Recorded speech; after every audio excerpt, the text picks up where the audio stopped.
کسی شہر میں ایک یتیم لڑکا رہتا تھا جس کا نام ہروشی تھا۔ وہ غریب تھا اور اس نے فٹ پاتھ پر اپنی زندگی گزاری تھی جہاں چوروں سے اس کا واسطہ پڑا۔ نتیجے میں جب وہ جوان ہو گیا تو ایک چالاک چور بن چکا تھا۔ ہروشی ایک لڑکی سے شادی کرنا چاہتا تھا۔ اس لڑکی کا نام کیکی تھا۔ کیکی بھی ہروشی کو بہت پسند کرتی تھی، لیکن جب ہروشی نے اسے بتایا کہ وہ چور ہے تو کیکی کو بہت دکھ ہوا اور بولی، میں تم سے اس وقت تک شادی کروں گی کہ جب تم مکمل طور پر ایک ایماندار انسان بن جاؤ گے اور آئندہ کبھی بھی چوری یا کسی کو دھوکہ نہ دو گے۔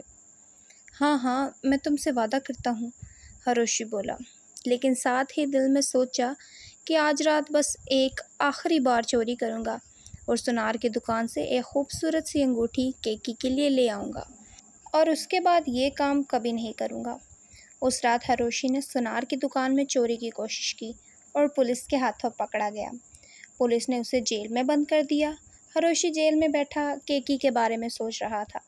اسے افسوس ہو رہا تھا کہ وہ اپنی آخری چوری پر پولیس سے بچ نہ سکا، ورنہ اس کے بعد تو وہ کبھی بھی چوری نہ کرتا اور کیکی سے شادی کر کے شریفانہ زندگی گزارتا۔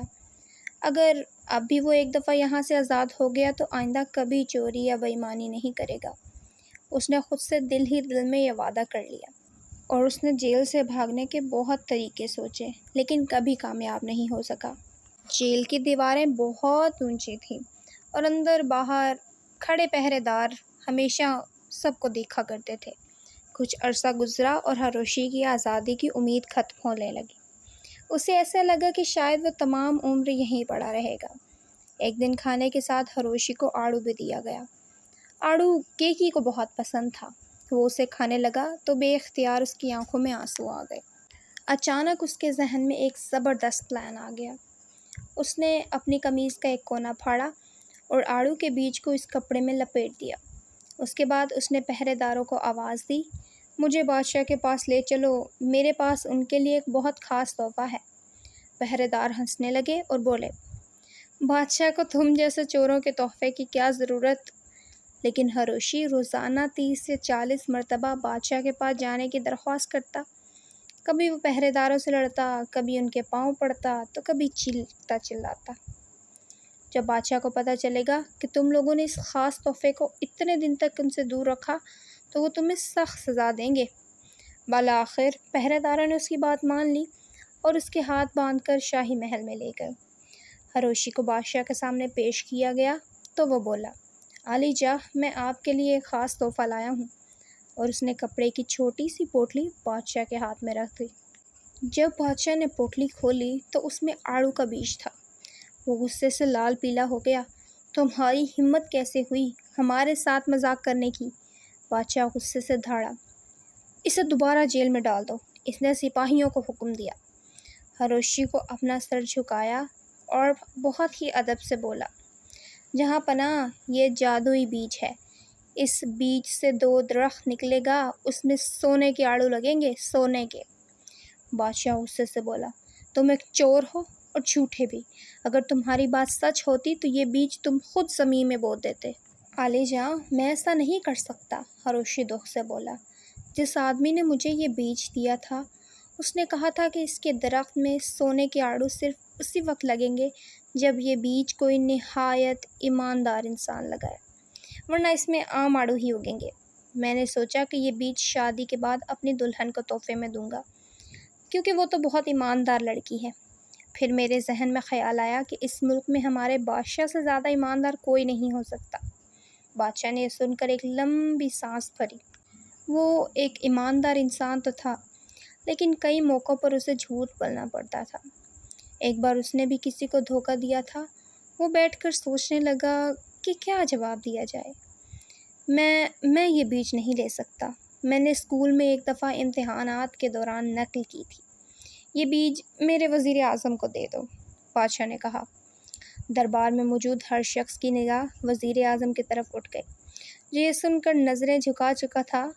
وہ کئی چال بازیوں کے ذریعے وزیر اعظم بنا تھا اور اب دل میں سوچ رہا تھا کہ اگر میں نے یہ آڑو زمین میں بو دیا تو اس کے درخت سے عام آڑو پیدا ہوں گے اور سب کو پتہ چل جائے گا کہ میں مکمل ایماندار نہیں ہوں۔ وہ بہت انکساری سے بولا۔ ہمارے سپہ سالار کو یہ بیج بونا چاہیے۔ وہ فوج کو بہت اچھی طرح سنبھالتے ہیں اور جادوئی بیج لگانے کا اعزاز انہی کو ملنا چاہیے۔ میں تو ان کے مقابلے میں کچھ بھی نہیں۔ دربار میں کھڑے سپہ سالار کے چہرے پر ہوائیاں اڑ گئیں۔ ایک دفعہ جنگ کے دوران اس نے ایک ایسے شخص کو جان سے مار دیا تھا جو بے گناہ تھا۔ میں اس بیج کو بونے کے لیے بہترین آدمی نہیں ہوں۔ جہاں پناہ، ہمارے قاضی سے زیادہ ایماندار کوئی نہیں ہو سکتا۔ وہ پورے ملک کے لوگوں کو انصاف دلاتے ہیں۔ یہ بیج انہی کو بونا چاہیے، سپہ سالار نے کہا۔ قاضی زمین کی طرف دیکھ کر کچھ سوچنے لگا۔ اسے یاد آ رہا تھا کہ وہ کئی بار بادشاہ کے سامنے جھوٹ بول چکا ہے، اب وہ یہ سب دربار میں تو نہیں کہہ سکتا۔ اس آڑو کا بیج شاہی عبادت خانے کے وزیر کو زمین میں بونا چاہیے، کیونکہ ان سے زیادہ ایماندار کوئی نہیں ہو سکتا۔ لیکن عبادت خانے کے وزیر نے بھی انکار کر دیا۔ غرض یہ بیج پورے دربار میں گھوم کر بادشاہ کے ہاتھ میں واپس آ گیا۔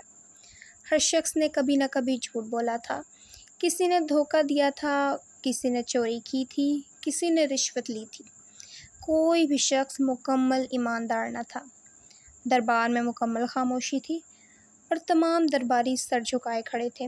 بادشاہ نے ہروشی کی طرف دیکھا اور مسکرا کر کہا، نوجوان، تم بہت عقل مند ہو۔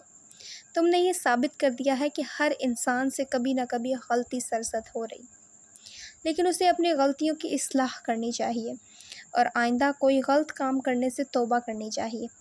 اگر دربار میں موجود تمام لوگوں سے کوئی نہ کوئی غلطی ہوئی ہے اور اس کے باوجود وہ وزیر کے عہدے پر فائز ہیں، تو پھر تمہارا جیل میں قید ہونا ناانصافی ہے۔ آج سے تم آزاد ہو، جاؤ اور اپنی زندگی بسر کرو، لیکن ایمانداری سے۔ ہم سب بھی ایماندار بننے کی کوشش کریں گے۔ آزادی ملتے ہی ہروشی نے آڑو کا بیج اپنی جیب میں ڈالا اور کیکی کے گھر کی طرف روانہ ہوا۔ وہ اسے جادوئی بیج اور ایماندار انسان کا قصہ جلد از جلد سنانا چاہتا تھا۔